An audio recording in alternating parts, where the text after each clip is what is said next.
కడప జిల్లాలో గంజాయి మాఫియాపై ఉక్కుపాదం మోపుతామన్నారు ఎస్పీ హర్షవర్ధన్ రాజు. ఇటీవలే కడప జిల్లా ఎస్పీగా ఛార్జ్ తీసుకున్న ఆయన బెట్టింగ్, మట్కా గ్యాంగ్స్ పైన ప్రత్యేక నిఘా ఉంచుతామన్నారు.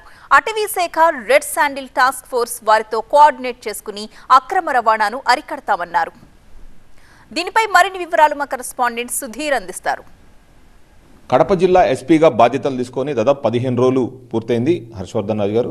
అయితే కడప జిల్లాలో ఉన్న మేజర్ సమస్యలు ఏంటి, వాటి మీద ఏమాత్రం దృష్టి పెట్టారని చెప్పి మనతో మాట్లాడటానికి ఎస్పీ గారు మనతో ఉన్నారు. సార్ చెప్పండి, మీరు డ్యూటీలో జాయిన్ అయ్యి ఇక్కడ ఆర్డర్ తీసుకొని 15 రోజులు అవుతుంది. ముఖ్యంగా దేని మీద ఫోకస్ పెట్టారు?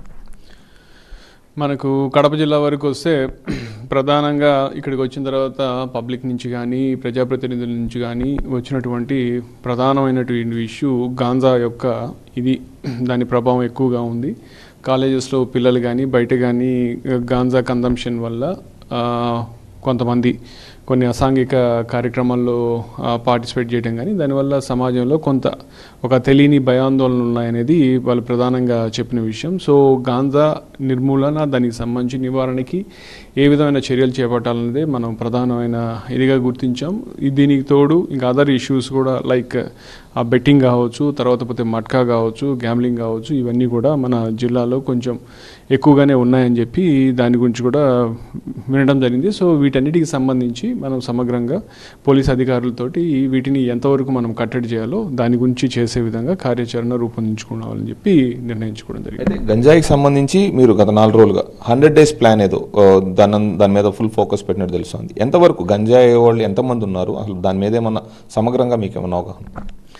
సో దానికి సంబంధించి ఇప్పటిదాకా లాస్ట్ 100 days అంటే ఈ 100 days యాక్షన్ ప్లాన్ అంటే బేసికల్లీ 1 ఎన్ఫోర్స్మెంట్, 2 ఎడ్యుకేషన్ అవేర్నెస్, దాని 3 రీహాబిలిటేషన్ వాళ్ళకి.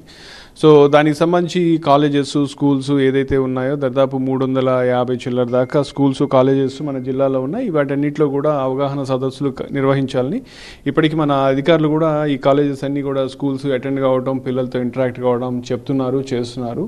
అండ్ ఈ కాలేజెస్లో కూడా కొన్నిట్లో యాంటీ డ్రగ్ కమిటీస్ ఉన్నాయి, వాటిని మళ్ళీ ఫంక్షనల్గా చేయాలనేది ఒక ఆలోచన. సో దానికి సంబంధించి కూడా మనం వర్క్ చేస్తున్నాం. ఇది ముఖ్యంగా ఉన్న ఈ ఏదైతే బాధ్యతలు తీసుకున్న దగ్గర నుంచి ముఖ్యంగా గంజాయి మీద దృష్టి పెట్టడం జరిగింది. అలాగే రెడ్ శాండిల్కి సంబంధించి కూడా టాస్క్ ఫోర్స్ అలాగే అటవీ శాఖ అధికారులతో కలిసిపోతాము.